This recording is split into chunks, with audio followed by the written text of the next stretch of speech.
সম্মানিত মুসল্লিয়ানে কেরাম, আরবি মাস হিসেবে আমরা যে মাসের মধ্যে বর্তমানে আছি সেই মাসটা হলো রমাদান মাস। রমাদান মাস এটা অত্যন্ত একটা গুরুত্বপূর্ণ মাস। এই মাস মুমিনদের পুরস্কারের মাস। আল্লাহ তাআলার পক্ষ থেকে এটা উপঢৌকন মুমিনদের জন্য। তো এই রমাদান মাসের অনেক ফজিলত রয়েছে। এই রমাদান মাসের বিশেষ একটা ফজিলতের কারণ এই যে আল্লাহ রাব্বুল আলামিন তার পবিত্র কালাম কুরআনুল কারীমকে এই রমজান মাসে নাযিল করেছেন। আমি আপনাদের সাথে যে কুরআনুল কারীমের আয়াত তেলাওয়াত করেছি, এই আয়াতে আল্লাহ তাআলা বলতেছেন, শাহরু রমাদান আল্লাযী أنزل فيه القرآن هدى للناس وبينات من الهدى والفرقان شهر رمضان رمضان মাস الذي أنزل فيه القرآن যেই মাসের মধ্যে কুরআনুল কারীমকে নাযিল করা হয়েছে।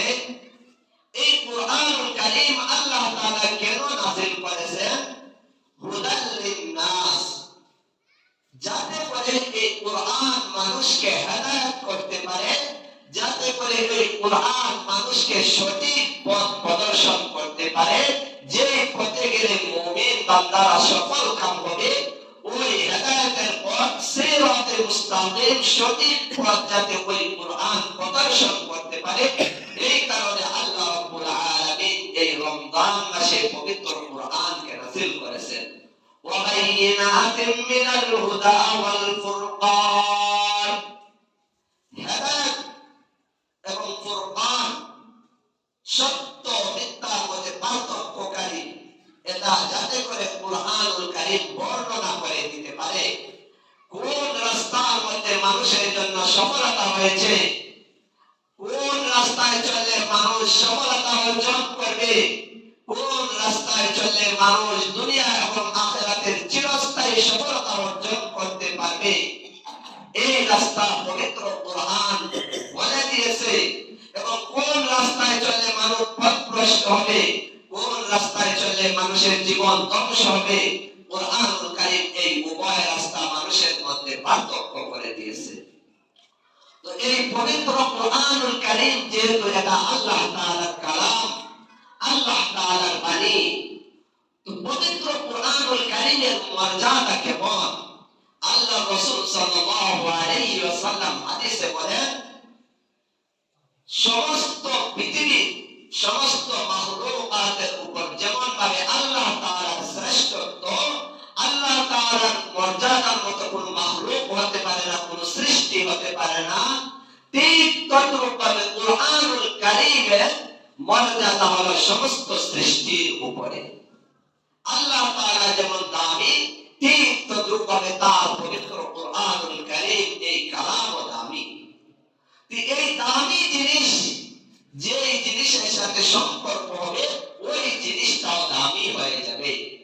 তো পবিত্র কুরআন যেহেতু আল্লাহ তাআলা ওই রমজান মাসে নাযিল করেছেন, এই কারণে এই রমাদানের মর্যাদা সমস্ত মাসের উপর শ্রেষ্ঠত্ব লাভ করেছে। এই কুরআনের সাথে যাদেরই সম্পর্ক হবে, ওই কুরআন তাদের মর্যাদাকে বৃদ্ধি করে দিবে। এই কুরআন এটা আল্লাহ তাআলার পক্ষ থেকে আমাদের জন্য দেওয়া হয়েছে। এই কুরআনের মধ্যে রয়েছে আমাদের দুনিয়া এবং আখিরাতের সফলতা।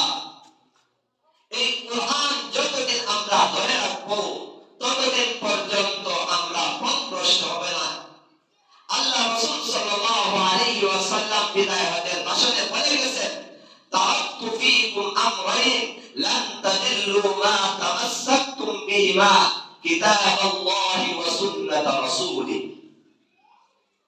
আল্লাহ রাসূল সাল্লাল্লাহু আলাইহি ওয়াসাল্লাম তার সাহাবায়ে কেরামকে সম্বোধন করে বলে গেছেন, ও আমার সাহাবারা, আমি তোমাদের সামনে দুইটা জিনিস রেখে যাইতেছি, একটি হলো আল্লাহ তাআলার কালাম, দ্বিতীয়টা আমার সুন্নাত। এই দুইটা জিনিসকে যতক্ষণ পর্যন্ত এই উম্মতে মুসলিমা আঁকড়ে ধরবে ততদিন পর্যন্ত এই জাতি পথভ্রষ্ট হবে না, গুমরাহ হবে না। এই পবিত্র কুরআনুল কারীমকে আমাদেরকে আঁকড়ে ধরতে হবে, এই পবিত্র কুরআনুল কারীমের তেলাওয়াত করতে হবে, এই পবিত্র কুরআনুল কারীমের নির্দেশ অনুযায়ী আমাদের জীবনকে করতে হবে। এই কুরআনুল কারীমের তেলাওয়াতের মধ্যে রয়েছে অনেক সওয়াব, অসংখ্য অগণিত সওয়াব। আল্লাহ রাসূল সাল্লাল্লাহু আলাইহি ওয়াসাল্লাম হাদিসে বলেন, মান ক্বারা হারফান মিন কিতাবিল্লাহি ফালাহু বিহি হাসানাহ। কুরআনুল কারীমের একটি হরফ যে ব্যক্তি তেলাওয়াত করবে, ফালাহু হাসানাহ, তার জন্য একটি হাসানা রয়েছে, একটি সওয়াব রয়েছে, নেক কাজ রয়েছে। ওয়াল হাসানাতু বিআশরি আমসালিহা, আর এই নেক কাজটা, এই সওয়াবটা 10 গুণ বৃদ্ধি পাবে।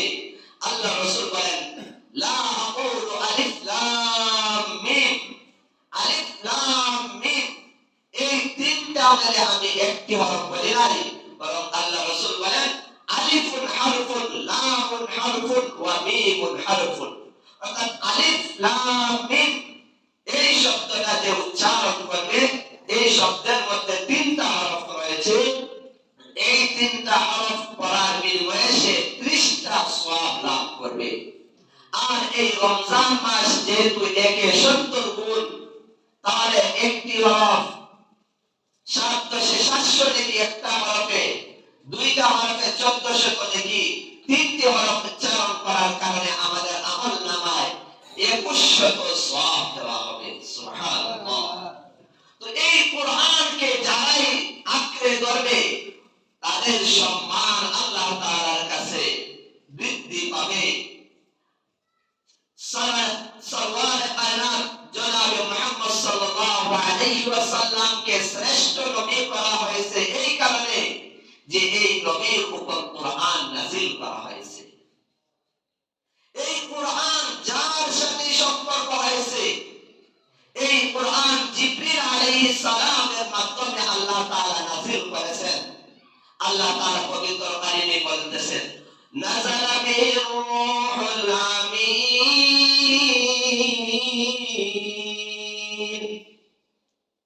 এই কুরআনকে বিশ্বস্ত রূহ নাযিল করেছে।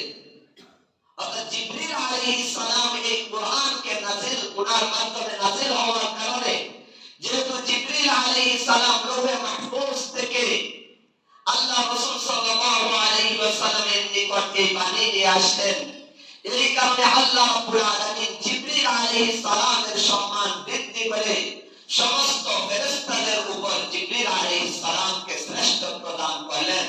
যেহেতু এই কুরআন জিবরিল আলাইহিস সালামের মাধ্যমে আল্লাহ রাসূলের কাছে এসেছে, এই উম্মত যদি এই কুরআনকে আঁকড়ে ধরে তাহলে এই উম্মতের দামও বেড়ে যাবে। যে যত কুরআনের সাথে যত বেশি সম্পর্ক করতে পারবে, তার সাথে আল্লাহ তাআলার বেশি সম্পর্ক করবে। হাদিসে রাসূল নবী সাল্লাল্লাহু আলাইহি ওয়াসাল্লাম বলেন, আল কুরআন শাফিউন, এই কুরআনটা মানুষের জন্য সুপারিশকারী।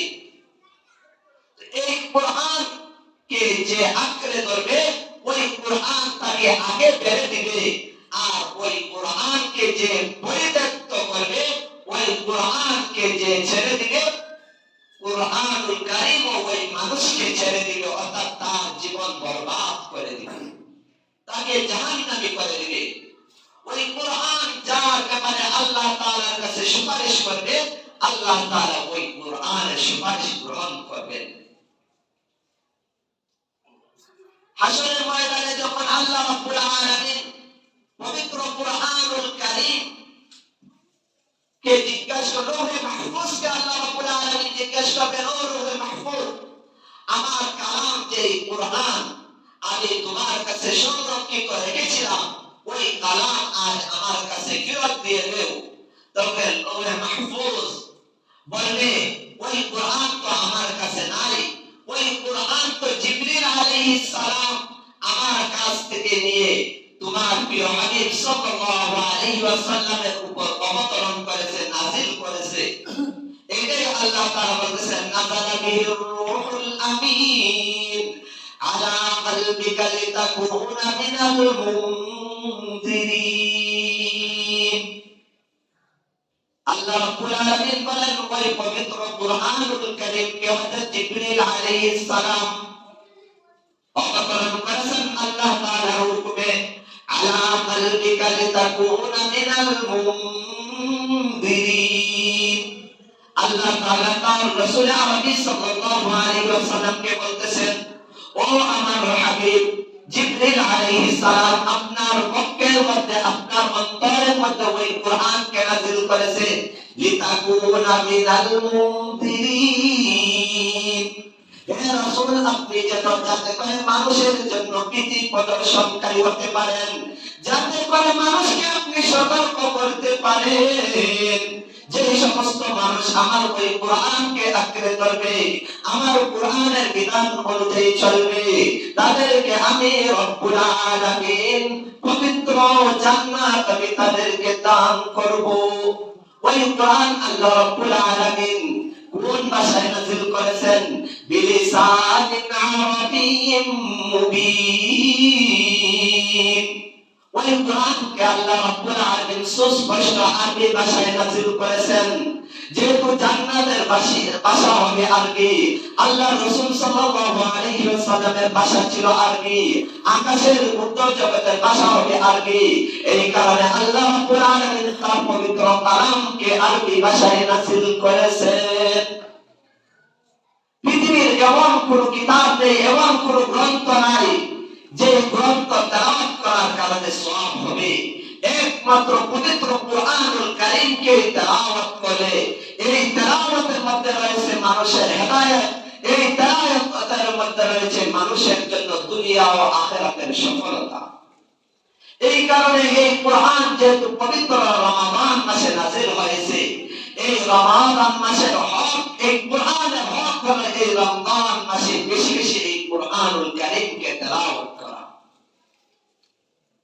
এই কুরআনুল কারীম যদি আমরা দুনিয়াতে ভালোভাবে তেলাওয়াত করতে পারি, তাহলে ওই কুরআন পরকালে আমাদের জন্য সম্মানের কারণ হবে।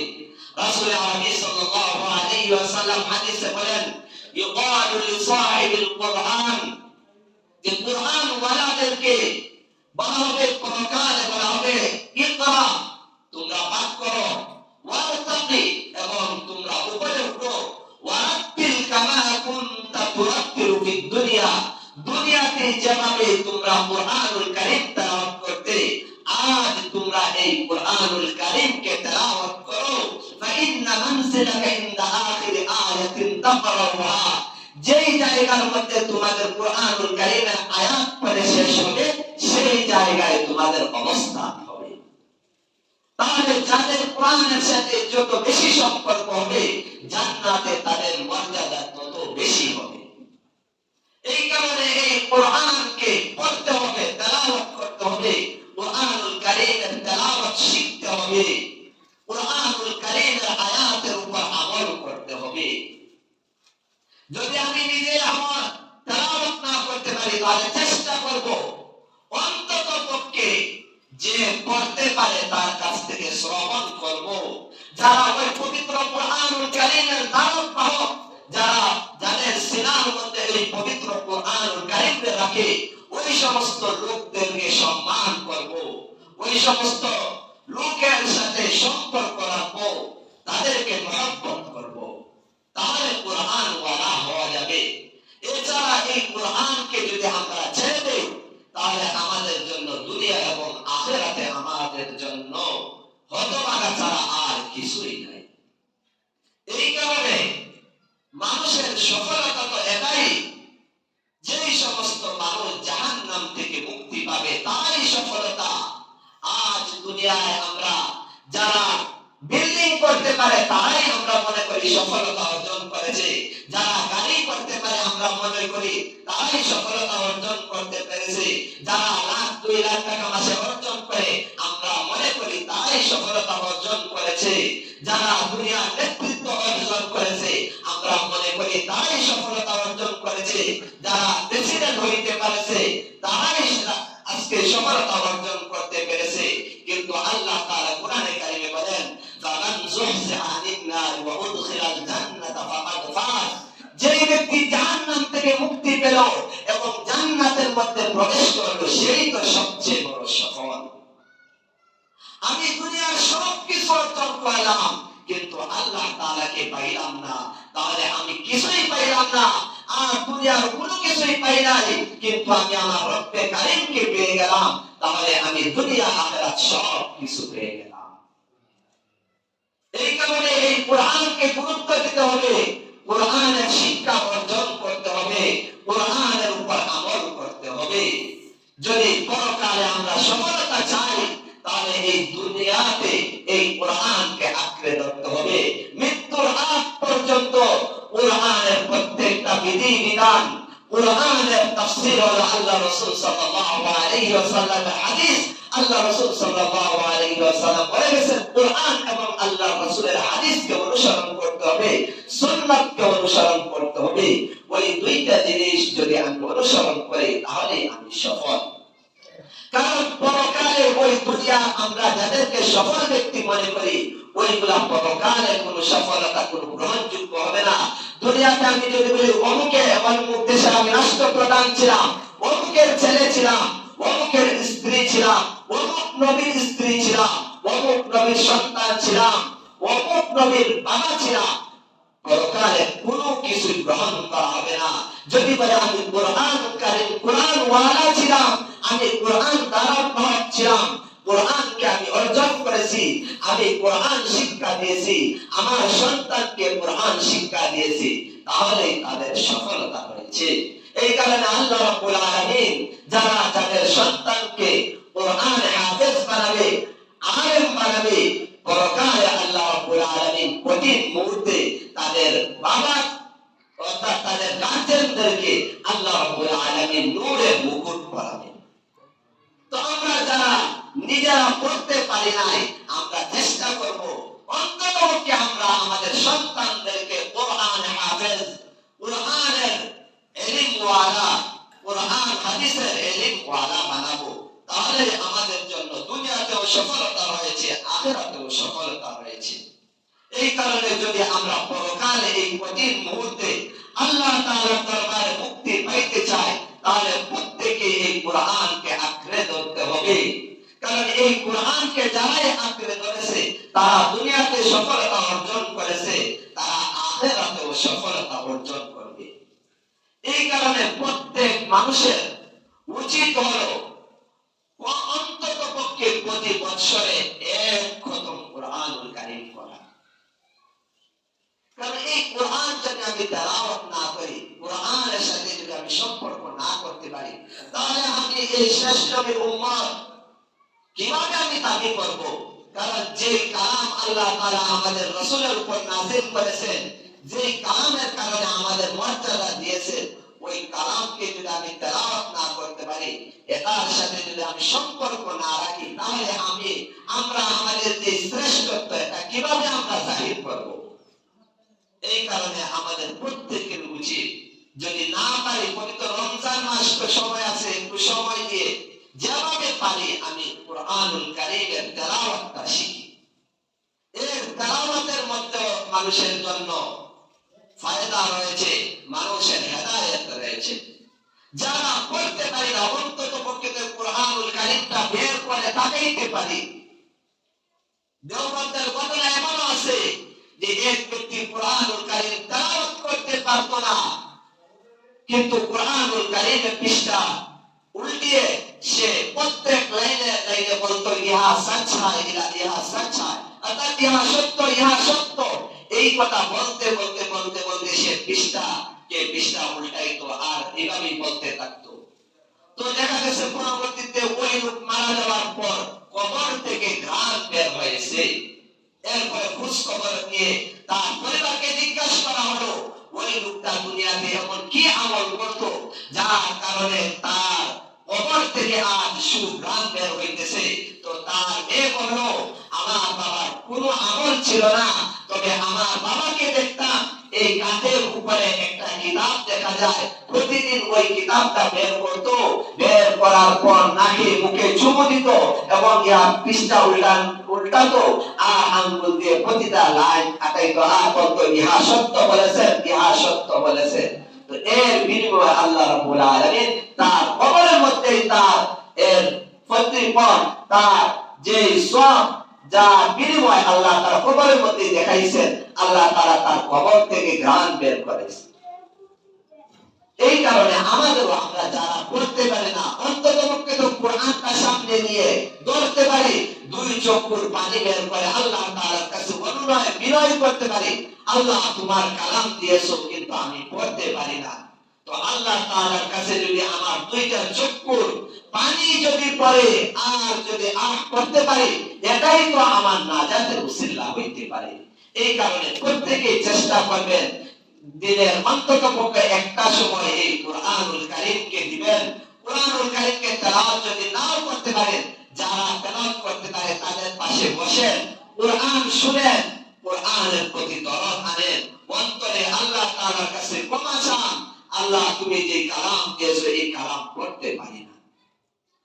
এই পবিত্র রমজান মাস যেহেতু একটা অত্যন্ত গুরুত্বপূর্ণ মাস, এই মাসটা আমাদের নেকি সওয়াব অর্জন করার মাস। তো এই রমজান মাস আল্লাহ তাআলা দিয়েছেন এটা গুরুত্বপূর্ণ, যেমন ভাবে এই রমজান মানুষের জন্য সফলতার কারণ, আবার ওই রমজান আবার মানুষের ধ্বংসের কারণ। যারা ওই রমজানের বিধান অনুযায়ী চলবে তাদের জন্য তো ওই রমজান খুশনসিব, তাদের জন্য সফলতা। কিন্তু যারা এই রমজানের যে বিধি বিধান রয়েছে এর বিপরীত চলবে তাদের জন্য হতভাগা রয়েছে। আল্লাহ রাসূল সাল্লাল্লাহু আলাইহি ওয়াসাল্লাম হাদিসে বলেন, হযরত জিবরিল আলাইহিস সালাম তিন ব্যক্তির জন্য দোয়া করেছেন। আল্লাহ রাসূল সাল্লাল্লাহু আলাইহি ওয়াসাল্লাম একদিন এই মিম্বরে যখন উঠেন তখন প্রথম সিঁড়িতে পা রাখার পর বললেন আমিন, দ্বিতীয় সিঁড়িতে আবার উঠার পর আবার বললেন আমিন, তৃতীয় সিঁড়িতে উঠার পর আবার বললেন আমিন। তখন সাহাবায়ে কেরাম রাসূল আরবি সাল্লাল্লাহু আলাইহি ওয়াসাল্লামকে জিজ্ঞাসা, ইয়া রাসূলুল্লাহ আপনি আজ তিনবার আমিন বললেন, এমন তো কোন সময় বলতে দেখি নাই। তো বললেন, আমি যখন প্রথম সিঁড়িতে উঠি তখন জিবরিল আলাইহিস সালাম এক ব্যক্তির ব্যাপারে একদল ব্যক্তির ব্যাপারে দোয়া করেছে যারা তাদের মাতা পিতাকে জীবিত পাইল কিন্তু মাতা পিতার খেদমত করে জান্নাত অর্জন করতে পারলো না, তারা ধ্বংস। তখন আমি রাসূল বলছি আমিন। ফেরেশতাদের শ্রেষ্ঠ মালায়েকা সেই জিবরিল আলাইহিস সালাম দোয়া করলেন, আর মানব জাতির শ্রেষ্ঠ নবী শ্রেষ্ঠ মানব হুজুর পাক সাল্লাল্লাহু আলাইহি ওয়াসাল্লাম আমিন বলেছেন, অর্থাৎ সমর্থন করেছেন। আল্লাহ রাসূল বলেছেন যে জিবরিল তুমি যে দোয়া করেছো আল্লাহ তাআলা কবুল করো, অর্থাৎ ওই সমস্ত মানুষ ধ্বংস হোক। আরেক দল ছিল এরা যারা ওই পবিত্র রমজান মাস পাইল কিন্তু রমজান মাস পাওয়ার পরও তার অতীতের জীবনের গুনাহ মাফ করাইতে পারল না। জিবরিল আলাইহিস সালাম বলেন ওই সমস্ত মানুষ ধ্বংস হোক। আল্লাহ রাসূল বলেন আমিন, অর্থাৎ হে জিবরাইল তুমি যে বদদোয়া করেছো আল্লাহ তাআলা যেন কবুল করেন। তো আমরা জানি জিবরিল আলাইহিস সালাম যেহেতু ফেরেশতা না নিষ্পাপ, তাদের তো অবশ্যই আল্লাহর কাছে কবুল হয়, তাদের বদদোয়া কবুল হয়। আর আল্লাহর রাসূলের দৃষ্টান্ত তো হতেই পারে না, কারণ আল্লাহর পরে যার মাকাম, আল্লাহর পর যার অবস্থান, যার কারণে আল্লাহ রাব্বুল আলামিন আসমান জমিন সবকিছু সৃষ্টি করেছে, সেই নবী যখন বলছেন আল্লাহ তুমি কবুল করো, তাহলে বুঝতে পারেন এই দোয়া কবুল হইতে আল্লাহ তাআলার কাছে আর কোনো বাধা নাই। তো আল্লাহর রাসূল বলছেন যে সমস্ত মানুষ এই পবিত্র রমজান পাইল কিন্তু এই রমজান পাইয়া নিজের অতীতের পাপকে আল্লাহ তাআলার কাছ থেকে ক্ষমা প্রার্থনা করতে পারল না, এই সমস্ত মানুষ হতভাগা। এই কারণে রমজান যেমন ভাবে আমাদের সফলতার কারণ, ঠিক তদ্রূপ ভাবে যে সমস্ত বালের পুরুষ যাদের উপর রমজানের রোজা ফরজ হয়েছে কিন্তু আমরা বিভিন্ন উজর দেখিয়ে আমরা রোজা রাখতেছি না, তো তাদের জন্য আসলে হতভাগা। এই হতভাগা হয়তো দুনিয়াতে দেখতেছি না। আল্লাহ তাআলা আমাদের উপর রহম করেছেন, আমাদের পাপটা আল্লাহ তাআলা প্রকাশ করেন নাই। কিন্তু পূর্ববর্তী উম্মতের এমন অবস্থা ছিল, রাত্রিতে যদি কোনো পাপ করত তাহলে সকালবেলা তাদের দরজার মধ্যে লেখা থাকতো ওই ব্যক্তি এই অপকর্ম করেছে। কিন্তু আল্লাহ তাআলা আমাদের উপর রহম করেছেন, অনুগ্রহ করেছেন। না হয় হয়তো আমাদের বাড়ির মধ্যে, আমাদের কপালের মধ্যে লেখা থাকতো ওই লোকটা বেরোজা, ওই লোকটা হতভাগা। কিন্তু আল্লাহ তাআলা অনুগ্রহ করেছেন, আমাদের পাপটা প্রকাশ করে দেন নাই। কিন্তু আমরা তো প্রত্যেকেই যারা উপস্থিত হয়েছি, আমিও জানি না, কিন্তু প্রত্যেকেই জানেন কে কে এই পবিত্র রমজানের রোজা রেখেছেন আর কে রাখেন নাই। তো যে রাখেন নাই চিন্তা করে দেখেন, এই মুহূর্তে যদি আমার পরকালের ডাক চলে আসে আর যদি আমি আল্লাহ তাআলার কাছে হাজির হই, তাহলে আমি কি জবাব দিব? আল্লাহ তাআলা আমার উপর ফরজ করেছেন এই রমজানের রোজা, কিন্তু আমি রাখলাম না। আল্লাহ তাআলা তো চাইতেছেন আমাদেরকে কাছে নেওয়ার জন্য, আল্লাহ তাআলা চান আমাদেরকে আপন বানিয়ে নিতে, কিন্তু আমরা কাছে যাই না। সরকার যদি আমাদেরকে উপঢৌকন দিতে চায়, সরকার যদি আমাদেরকে আহ্বান করে, তাহলে তো আমরা যদি সরকারের উপঢৌকন পাইতে চাই তাহলে তাকে সাড়া দিতে হবে। যদি সাড়া না দেয় তাহলে সরকারের এটা দোষ না, এটা আমাদের দোষ। কারণ সে বলছে যাদের প্রয়োজন আসো আমি দিয়ে দিব। তো আল্লাহ তাআলা এই রমজান মাসের মাধ্যমে আমাদের অতীতের পাপসমূহ মাফ করতে চান, আমাদেরকে জান্নাত দিতে চান। কিন্তু তারপর আমরা যদি আল্লাহ তাআলা ডাকে যদি সাড়া না দেই, তাহলে এটা আমাদের জন্য হতভাগার কারণ। এই কারণে যারাই আমরা রমজানের রোজা রাখি নাই, এখনো দ্বিতীয় রমজান চলতেছে, আল্লাহর রাস্তায় নিজের সব ধরনের উজর পিছে রাখেন, আল্লাহ তাআলার হুকুমকে সামনে রাখেন, রাখার পর পবিত্র রমজানের হক আদায় করেন। আসেন যারা আমরা রমজানের রোজা রাখি, তারাও আবার রমজানের রোজা রাখি, কিন্তু রমজানের যে মূল উদ্দেশ্য আল্লাহ তাআলা বলেন লাআল্লাকুম তাত্তাকুন, যাতে তোমরা তাকওয়া অবলম্বন করতে পারো, খোদা ভীতি অর্জন করতে পারো, আল্লাহ তাআলার নৈকট্য অর্জন করতে পারো। তো শুধুমাত্র আল্লাহ তাআলার উদ্দেশ্য এটা নয় যে আমরা রমজানের দিনের বেলা শুধুমাত্র খানা পিনা এবং সমাজ থেকে বিরত থাকবো, এই দুইটা জিনিসের অর্থাৎ লজ্জাস্থানে এবং মুখের যে এই দুইটা জিনিস থেকে বিরত থাকা মূল উদ্দেশ্য না। যদি এটাই হইতো যে রমজানে আসলে আল্লাহ তাআলা মানুষকে খিদা দিয়ে আল্লাহ তাআলা মানুষকে কষ্ট দেওয়ার উদ্দেশ্য হইতো, তাহলে তো সেহরি খাওয়া আল্লাহ তাআলা যে যত বেশি সময় উপবাস থাকতো তার জন্য বেশি সওয়াব হইতো। কিন্তু দেখা যায় এর বিপরীত। আল্লাহ রাসূল সাল্লাল্লাহু আলাইহি ওয়াসাল্লাম হাদিসে বলেন তাসাহহারু ফাইন্না ফিস সাহুরি বারাকা, যে তোমরা সাহরি খাও কারণ সাহরির মধ্যে বরকত রয়েছে। আবার এটাও বলা হয়েছে যে সাহরি এমন না যে রাত 2টার সময় খেয়ে ফেললাম, 1টার সময় খেয়ে ফেললাম। আল্লাহ রাসূল বলেন সাহরি যে যত শেষ সময়ে শেষ মুহূর্তে খাবে ওই খাবারের মধ্যে বেশি বরকত। তাহলে বোঝা যাচ্ছে আসলে আল্লাহ তাআলার উদ্দেশ্য রমজানের দ্বারা এটা না যে আমরা বেশি খিদা রেখে আমাদেরকে কষ্ট দেওয়া।